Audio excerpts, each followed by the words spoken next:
Mardi soir, ici, au siège des Échos à Tokyo.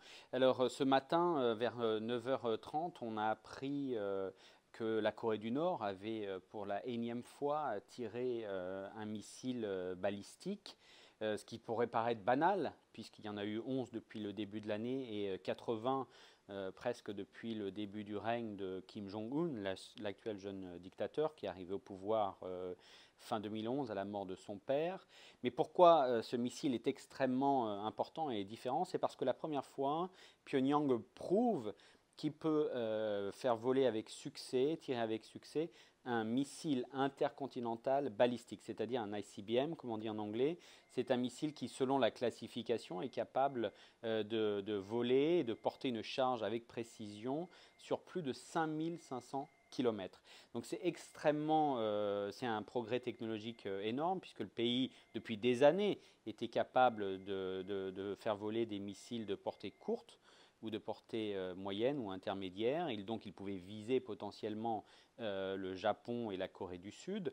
On dit qu'un vol d'un Nodong, qui est un missile intermédiaire nord-coréen, met à peu près 7 minutes entre une base nord-coréenne et la ville de Tokyo. Donc ce danger était présent pour ces pays. Mais ce que change aujourd'hui l'ICBM, c'est qu'il va porter potentiellement le danger sur des villes du territoire américain. Et ça, c'est totalement nouveau. C'est une provocation terrible pour Washington et pour Donald Trump, qui avait promis en début d'année, après son élection, que jamais il ne laisserait la Corée du Nord être en mesure de maîtriser ces missiles intercontinentaux balistiques. Donc c'est un vrai changement. Ça change tous les équilibres dans la région parce que la Corée du Nord, elle, ce qu'elle se dit, c'est que maintenant qu'elle maîtrise cette arme, cette technologie, les Américains vont hésiter à tenter une intervention militaire ou une initiative un peu brutale contre le régime, puisqu'il y aura toujours potentiellement ce danger d'une représaille par un de ces missiles nord-coréens. Donc c'est Pyongyang ce soir a l'impression d'avoir atteint une dissuasion ultime, extrêmement forte. Il tendait vers ça depuis des années et des années. Il y a une forme de rationalité implacable dans tout ce que fait Pyongyang de ce côté-là. Donc on attend maintenant la réaction des grandes capitales et la réaction de Washington, qui bien sûr fait des communiqués outrés, demande à la communauté internationale de nouvelles sanctions contre le régime nord-coréen.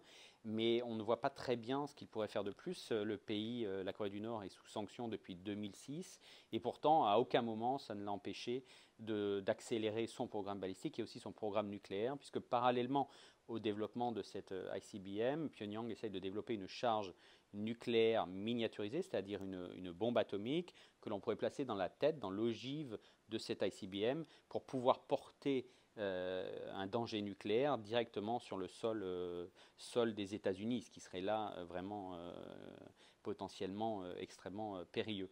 Le missile de ce matin, on n'a pas encore la totalité des détails. Ce qu'on sait, c'est qu'il a volé 40 minutes, il a fait une parabole extrêmement haute à plus de 1800 km au-dessus de l'atmosphère. Et donc, s'il avait suivi une trajectoire à peu près horizontale, il aurait pu voler jusqu'à 7000 km. Donc ça ne veut pas dire que les villes de San Francisco ou de Los Angeles sont maintenant à portée de main, à portée de tir pardon, de la Corée du Nord, mais par exemple le missile pourrait très bien atteindre une ville comme Anchorage en Alaska. Et donc voilà, ça c'est vraiment un changement de donne géopolitique, c'est un bouleversement qui va forcer Trump à réagir et probablement à mettre la pression sur Pékin, puisque les États-Unis semblent convaincus que la Chine pourrait faire plus pour contraindre Pyongyang à renoncer à ses programmes. Beaucoup d'experts doutent de ça. Visiblement, la Chine a un petit peu perdu la main par rapport à son allié. Et de toute façon, Pékin, même si elle est agacée, même si la Chine est agacée par ses programmes nord-coréens, préfère un statu quo et ne veut absolument pas voir une chute du régime paléo-stalinien ou communiste en Corée du Nord, parce que pour lui, ça serait dans un jeu de domino un petit peu compliqué. Une chute de la Corée du Nord, ça serait une réunification avec la Corée du Sud, et la Corée du Sud, c'est un allié américain. Hein. En Corée du Sud, il y a des bases américaines, et Pékin, le pire cauchemar de Pékin, c'est d'avoir des bases américaines à sa frontière, puisque le grand jeu du XXIe siècle, ça sera plutôt cet affrontement entre ces deux grandes puissances, Chine et États-Unis. Et donc, en ce moment, Pékin préfère sauver le régime nord-coréen, même s'il est impétueux, même s'il il enchaîne les provocations, plutôt que d'envisager la chute de Kim Jong-un et de son clan. Donc aujourd'hui un événement extrêmement important, c'est vraiment une donne nouvelle, ce n'est pas un tir comme les autres.